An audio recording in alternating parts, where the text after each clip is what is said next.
afternoon, as they were coming from school, the children used to go and play in the giant's garden.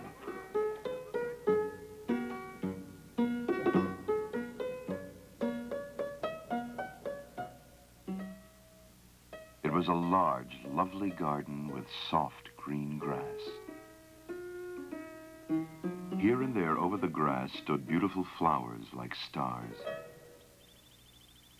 And there were 12 peach trees that in the springtime broke out into delicate blossoms of pink and pearl, and in the autumn bore rich fruit.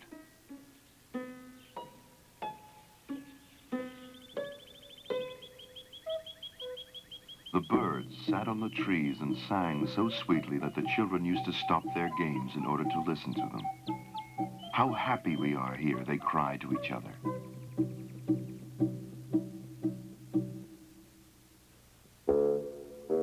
One day, the giant came back.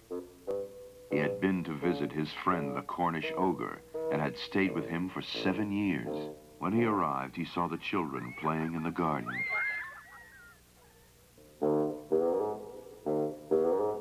"What are you doing here?" he cried in a very gruff voice, and the children ran away. "My own garden is my own garden," said the giant. "Anyone can understand that, and I will allow nobody to play in it but myself." So he built a high wall all around it.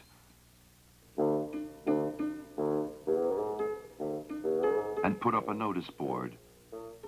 "Trespassers will be prosecuted. Giant." He was a very selfish giant. The poor children had now nowhere to play.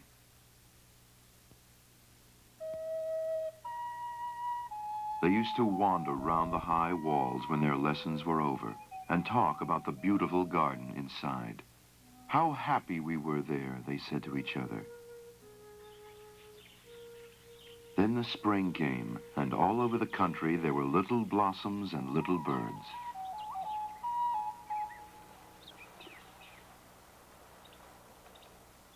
Only in the garden of the selfish giant it was still winter.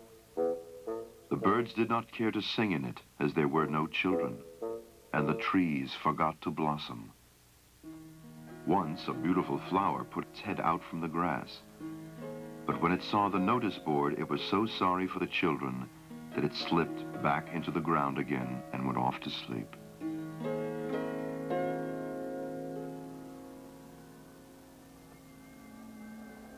The only people who were pleased were the snow and the frost.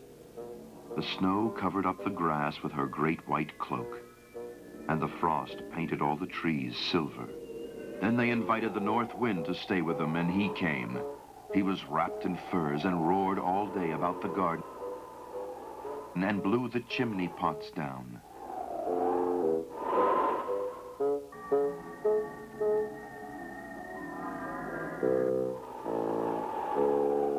"This is a delightful spot," he said. "We must ask the hail on a visit." So the hail came. Every day for 3 hours he rattled on the roof of the castle till he broke most of the slates. And then he ran round the garden as fast as he could go. He was dressed in gray, and his breath was like ice. "I cannot understand why the spring is so late in coming," said the selfish giant, as he sat at the window and looked out at his cold white garden. "I hope there'll be a change in the weather." But the spring never came, nor the summer. The autumn gave golden fruit to every garden, but to the giant's garden she gave none. "He is too selfish," she said. So it was always winter there, and the north wind and the hail and the frost and the snow danced about through the trees. One morning, the giant was lying awake in bed when he heard some lovely music. It sounded so sweet to his ears that he thought it must be the king's musicians passing by. It was really only a little linnet singing outside his window. But it was so long since he had heard a bird sing in his garden that it seemed to him to be the most beautiful music in the world. And a delicious perfume came to him through the open casement. And he jumped out of bed and looked out.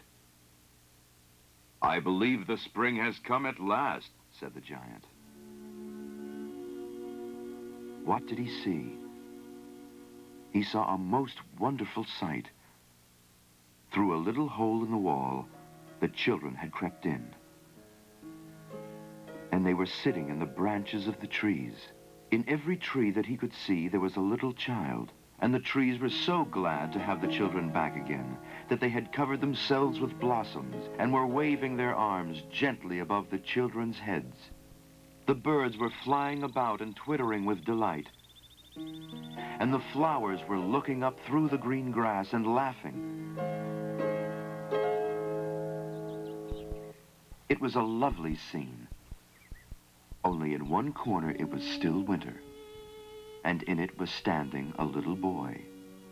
He was so small that he could not reach up to the branches of the tree, and he was wandering all around it, crying bitterly. The poor tree was still covered with frost and snow, and the north wind was blowing and roaring above it. "Climb up, little boy," said the tree. And it bent its branches down as low as it could. But the boy was too tiny. And the giant's heart melted as he looked out. "How selfish I have been," he said. "Now I know why the spring would not come here. I will put that poor little boy on top of the tree, and my garden shall be the children's playground forever and ever." He was really very sorry for what he had done. So he crept downstairs and went out into the garden. But when the children saw him, they were so frightened that they all ran away, and the garden became winter again. Only the little boy did not run, for his eyes were so full of tears that he did not see the giant coming. And the giant stole up behind him and took him gently in his hand and put him up into the tree. And the tree broke at once into blossom, and the birds came and sang on it.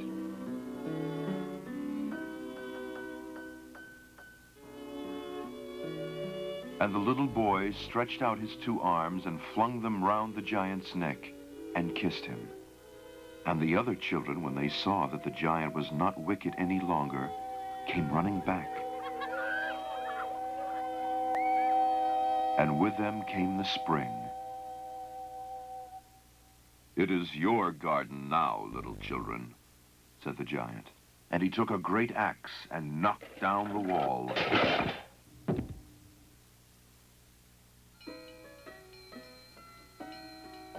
And when the people were going to market at 12 o'clock, they found the giant playing with the children in the most beautiful garden they had ever seen. All day long they played. And in the evening they came to the giant to bid him goodbye. "But where is your little companion?" he said. "The boy I put into the tree." The giant loved him the best because he had kissed him. "We don't know," answered the children. "He has gone away." They did not know where he lived.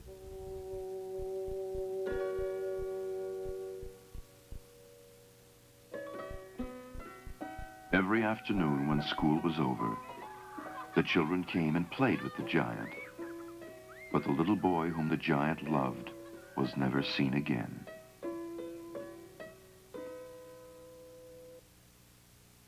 Years passed, and the giant grew very old and feeble. He could not play about anymore, so he sat in a huge armchair and watched the children at their games and admired his garden. "I have many beautiful flowers," he said. but the children are the most beautiful of all. One winter morning, he looked out of his window as he was dressing. He did not hate the winter now, for he knew that spring was only sleeping and that the flowers were resting.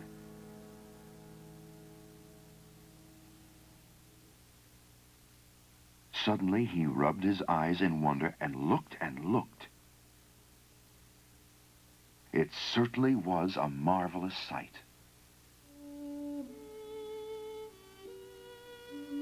In the farthest corner of the garden was a tree quite covered with lovely white blossoms. Its branches were golden, and silver fruit hung down from them. And underneath it stood the little boy he had loved. Downstairs ran the giant in great joy, and out into the garden. He hastened across the grass to the child. And when he came quite close, his face grew red with anger, and he said, "Who hath dared to wound thee?" For on the palms of the child's hands were the prints of 2 nails, and the prints of 2 nails were on the little feet. "Who hath dared to wound thee? Tell me, that I may take my big sword and slay him." "Nay," answered the child, "these are the wounds of love."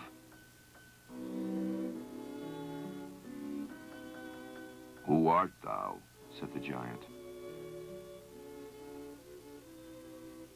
And a strange awe fell on him, and he knelt before the little child. And the child smiled on the giant and said to him, "You let me play once in your garden. Today you shall come with me to my garden, which is paradise."